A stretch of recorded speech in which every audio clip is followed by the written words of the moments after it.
Жалған дүние, жалған екен, ақша байлық, арман екен, нағыз байлық, адам болу, жазылмаған заң бар екен.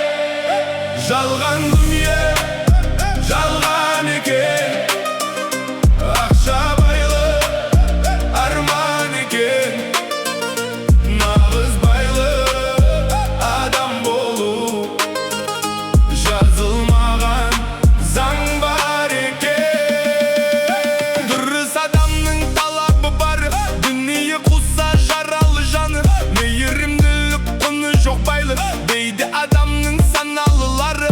Өмірдің басқа бағалы мәні, жаныңды алады әлі, уақытты сатып ала алмайды ешкім. Көзің жұмып